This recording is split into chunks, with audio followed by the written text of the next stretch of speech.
Last 2-3 இயர்ஸாகவே இந்தியாவில் இருக்கிற major railway ஸ்டேஷன்ஸை கம்ப்ளீட்டாக ரீடெவலப்மெண்ட் பண்ணக்கூடிய ப்ராசஸ் நடந்துட்டு இருக்கு. இதில் தமிழ்நாட்டில் ஏற்கனவே மதுரை, சென்னை, எழும்பூர் அண்ட் காட்பாடி மாதிரியான ரயில்வே ஸ்டேஷன்ஸ் எல்லாத்தையுமே ஆல்ரெடி ரெனோவேஷன் பண்ணிட்டு இருக்காங்க. ஸோ இந்த டெவலப்மெண்ட்ஸ்லாம் போக இந்தியாவில் இருக்கிற இன்னும் நிறைய ரயில்வே ஸ்டேஷன்ஸை கம்ப்ளீட்டாக ரெனோவேஷன் பண்ணணும் அப்படிங்கிறதுக்காக அம்ருத் பாரத் ஸ்டேஷன் அப்படிங்கிற ஒரு புது திட்டத்தை அனௌன்ஸ் பண்ணியிருக்காங்க. ஸோ இந்த ப்ராஜெக்ட் கீழே இந்தியாவில் இருக்கிற 508 ஸ்டேஷன்ஸை ஃபுல் ரீடெவலப்மெண்ட் பண்ண போகிறாங்க. ஸோ இந்த மெகா ப்ராஜெக்டோட டோட்டல் காஸ்ட் எவ்வளவு அப்படின்னா 24,470 crores. ஸோ ஆல்ரெடி இந்த ப்ராஜெக்ட்டுக்கு உண்டான பேசிக் ஃபவுண்டேஷன் அண்ட் ஓப்பனிங் லான்ச் எல்லாத்தையுமே வீடியோ கான்ஃபரன்சிங் மூலமா மோடி அவர்கள் ஓப்பன் பண்ணிட்டாங்க, லான்ச் பண்ணிட்டாங்க. ஸோ இதில் இம்பார்ட்டன்டான அப்டேட் என்ன அப்படின்னா, தமிழ்நாடு, கேரளா, ஆந்திரா மாதிரியான சவுத் ஜோன்ல மட்டுமே 25க்கும் அதிகமான ரயில்வே ஸ்டேஷன்ஸை ஃபுல் டெவலப்மெண்ட் பண்ண போறாங்க.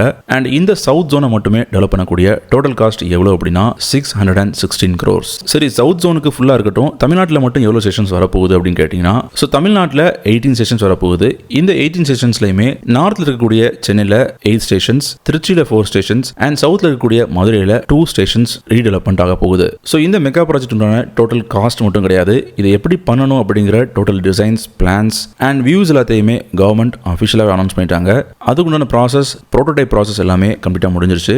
இனி அடுத்து கன்ஸ்ட்ரக்ஷன் ப்ராசஸ் தான். ஸோ நாம இன்னைக்கு இந்த ரயில்வே ஸ்டேஷன்ஸ்ல என்ன மாதிரியான பேசிக் அம்யூனிட்டிஸ் வரப்போகுது அண்ட் கவர்மெண்ட் பீப்புளுக்காக என்ன பெனிஃபிட்ஸ் கொடுக்க போறாங்க அண்ட் ஃபியூச்சர்ல ரயில்வே டிபார்ட்மெண்ட் எந்த அளவுக்கு பெருசாக டெவலப் ஆக போகுது அப்படிங்கறத பத்தி டீடைலா பார்த்துடலாம். வீடியோக்குள்ள போறதுக்கு முன்னாடி நம்மளுடைய வாட்ஸ்அப் அண்ட் டெலிகிராம் குரூப்ல ஜாயின் பண்ணிக்கோங்க. ஏன்னா இந்த குரூப்ஸ்ல தான் மெகா ப்ராஜெக்ட்ஸ் பத்தியான இன்ஸ்டன்ட் அப்டேட்ஸ் அண்ட் நம்ம போடக்கூடிய அடுத்த வீடியோஸ் பத்தின அப்டேட்ஸுமே உங்களுக்கு கரெக்டா வந்துடும். டிஸ்கிரிப்ஷன்ல லிங்க்ஸ் இருக்கு, செக் பண்ணி பாருங்க.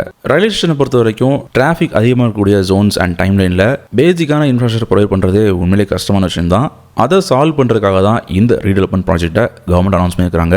ஸோ அதில் என்னென்ன விஷயங்கள் வரப்போகுது அப்படிங்கிறத நாம இப்போ பார்க்கலாம். ஸோ வரப்போகிற இந்த ரீடெவலப்மெண்ட்டில் என்னென்ன ஃபெசிலிட்டிஸ்லாம் வரப்போகுது அப்படின்னு பார்த்தீங்கன்னா, pedestrian bridges, additional platform, waiting rooms, lift, escalators, wifi, CCTV, drinking waters, rest room, car parking, bike parking, ticket counters and எல்லாம் போக ரயில்வே ஸ்டேஷனோட என்ட்ரியில் ரொம்பவே மாடர்னாக இருக்கக்கூடிய பியூட்டிஃபுல் என்ட்ரி ஆர்ச் வேஸை டிசைன் பண்ணியிருக்காங்க. ஏன்னா ஒரு இன்ஃப்ராஸ்ட்ரக்சர் எடுத்துக்கிட்டீங்க அப்படின்னா அதோட என்ட்ரி தான் ரொம்ப ரொம்ப இம்பார்ட்டன்ட். ஸோ இந்த என்ட்ரியை மாடர்னாக எந்த அளவுக்கு கொடுக்க முடியுமோ அந்த அளவுக்கு கவர்மெண்ட் நாம இப்போ பார்க்க போகிற எல்லா ரயில்வே ஸ்டேஷன்லையும் டிசைன் பண்ணியிருக்காங்க. ஸோ இப்போ தமிழ்நாட்டில் ஓட் பண்ணி லிஸ்ட் பண்ண அந்த 18 ரயில்வே ஸ்டேஷன்ஸ் எதுலாம் அண்ட் இந்த ஸ்டேஷன்ஸில் என்ன மாதிரியான விஷயங்கள் வரப்போகுது அப்படிங்கிறத பார்க்கலாம். நம்ம லிஸ்ட்டில் நாம ஃபர்ஸ்ட்டாக பார்க்க போகிறது கண்டிப்பாக திருப்பூர் ரயில்வே ஸ்டேஷன் தான். ஏன்னா திருப்பூர் அப்படிங்கிறது இன்னைக்கு தமிழ்நாட்டை பொறுத்த வரைக்கும் ஒரு பூமிங்கான மார்க்கெட் இருக்கக்கூடிய மேஜர் எகனாமிக் ஜோன். ஏன்னா தமிழ்நாட்டில் மற்ற சிட்டிஸோட திருப்பூர் நெக்ஸ்ட் லெவலில் க்ரோத் ஆகிட்டு இருக்கு அப்படிங்கிறது தான் ஆக்சுவல் ட்ரூத். ஸோ இங்கே வரக்கூடிய இந்த ரயில்வே ஸ்டேஷனுக்கு 22 crores கவர்மெண்ட் அலாட் பண்ணியிருக்காங்க. அடுத்ததா தமிழ்நாட்டோட ஒரு ஓல்டஸ்ட் டெம்பிள் இருக்கக்கூடிய பியூட்டிஃபுல் சிட்டி தஞ்சாவூர். ஸோ தஞ்சாவூர்லேயுமே அங்கே ஸ்டேஷன்ஸ் உங்களுக்கு நல்லாவே தெரியும். கண்டிப்பாக ஒரு ரீடெவலப்மெண்ட் வேணும் அப்படின்னு தான் நான் சொல்லுவேன். ஸோ ஒரு பியூட்டிஃபுல்லான டிசைன்ஸோட தஞ்சாவூர் ஸ்டேஷனை ரெனோவேட் பண்ண போறாங்க. இந்த ப்ராஜெக்டோட total cost 23 crores. So railway ஸ்டேஷனை அப்கிரேட் பண்றது மூலமா அந்த ஊரோட டூரிஸ்ட் எக்ஸ்பீரியன்ஸுமே நெக்ஸ்ட் லெவலில் அப்கிரேட் ஆகும் அப்படிங்கிறதுல எந்த டவுட்டும் கிடையாது.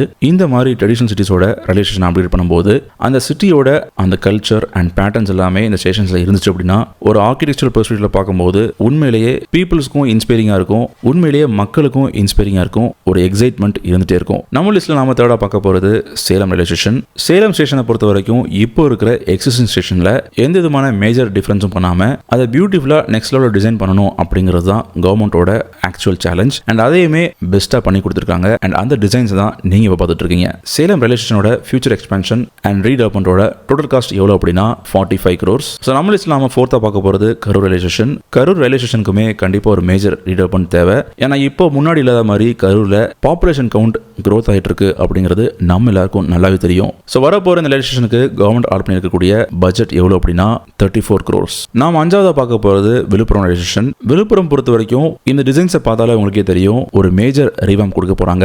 ஸோ கண்டிப்பாக இம்ப்ளிமெண்ட் ஆயிருச்சு அப்படின்னா விழுப்புரம் இருக்கக்கூடிய ஸ்டேஷன்ஸ் எல்லாமே மாடர்ன் ஸ்டேஷன்ஸாக மாறிடும் அப்படிங்கிறதுல டவுட்டே கிடையாது. விழுப்புரம் ஸ்டேஷனோட டோட்டல் காஸ்ட் எவ்வளோ அப்படின்னா அதுவுமே 24 crores. நம்ம லிஸ்ட்ல நாம பார்க்கக்கூடிய 6வது ஸ்டேஷன் எது அப்படின்னா கோயம்புத்தூர் இருக்கக்கூடிய போத்தனூர் ஸ்டேஷன் தான். போத்தனூர் ஸ்டேஷனை பொறுத்த வரைக்கும் ஒரு ஃபேமஸான ஒரு விஷயம் உண்டு. ஏன்னா இது ரொம்ப ஒரு ஓல்டஸ்டான ரயில்வே ஸ்டேஷன் அப்படின்னு நம்ம எல்லாருக்கும் நல்லாவே தெரியும். ஸோ இந்த ஸ்டேஷனை பழமை மாறாம டெவலப் பண்ண போறாங்க. ஒரு சில மாடர்னான அம்யூனிட்டிஸ் அண்ட் ஃபெசிலிட்டிஸ் கொடுக்க போறாங்க. அண்ட் அண்ட் இந்த ஸ்டேஷனோட டோட்டல் காஸ்ட் எவ்வளோ அப்படின்னா 24 crores.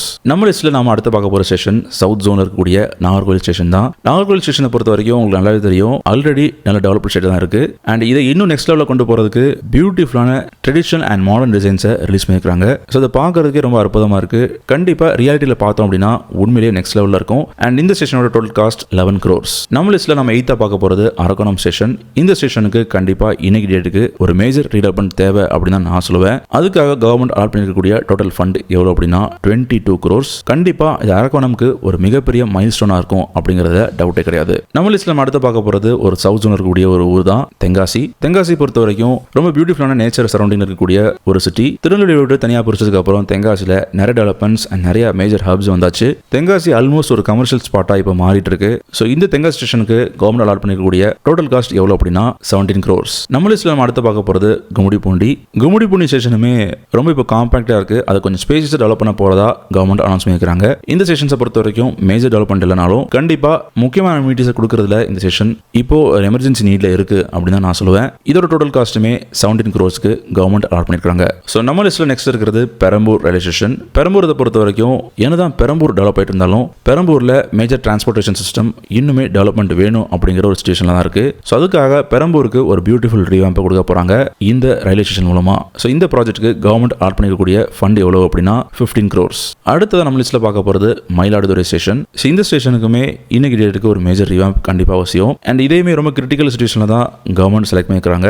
ஏன்னா தமிழ்நாட்டில் இருக்கிற ஆல்மோஸ்ட் எல்லா ஸ்டேஷன்ஸுமே டெவலப் பண்ணுறது முதல் இனிஷியல் பிளானாக இருந்துச்சு. அதுக்கப்புறம் ஃபர்ஸ்ட் ஃபேஸில் இந்த 18 ஸ்டேஷன்ஸ் மட்டும் டெவலப் பண்ணுவோம் அப்படிங்கிற மாதிரி கவர்மெண்ட் முடிவு பண்ணிக்கிறாங்க. ஸோ அதுக்காக மயிலாடுதுறை ஸ்டேஷன்ஸ் பொறுத்த வரைக்கும் அலாட் பண்ணிருக்கக்கூடிய ஃபண்ட் எவ்வளோ அப்படின்னா 20 crores. அடுத்தது நம்ம பார்க்க போகிறது திருவள்ளூர் ஸ்டேஷன். திருவள்ளூர் ஸ்டேஷன் பொறுத்த வரைக்கும் மேஜர் டெவலப்மெண்ட் இல்லை.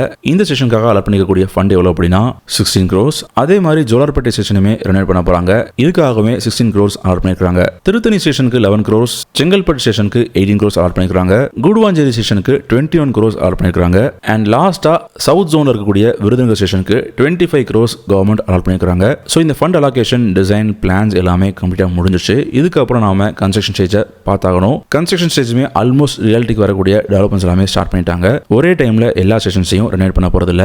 கொஞ்சம் கொஞ்சமா எல்லா ஸ்டேஷன்ஸுமே நெக்ஸ்ட் லெவல்ல ரெனோவேட் பண்ண போறாங்க. ஸோ இது எல்லாமே ரியாலிட்டிக்கு வரதுக்கு நாம கொஞ்சம் ஒரு ஃபியூ இயர்ஸ் வெயிட் பண்ணி தான் பார்த்தாகணும். கண்டிப்பாக அது வந்துருச்சு அப்படின்னா தமிழ்நாட்டு பீப்புளுக்கு ரயில்வே டிரான்ஸ்போர்ட்டேஷனில் இது ஒரு நெக்ஸ்ட் லெவல் மைல் ஸ்டோனாக இருக்கும் அப்படிங்கிறதுல டவுட்டே இல்லை. ஸோ இந்த மெகா ப்ராஜெக்ட்டை பற்றி நீங்கள் நினைக்கிறீங்க அப்படிங்கிற உங்கள் கமெண்ட்ஸை ஷேர் பண்ணலாம். அண்ட் இதே மாதிரியே நெக்ஸ்ட் வீடியோவில் நான் உங்களை மீட் பண்ணுறேன். அன்டில் தென் பாய்.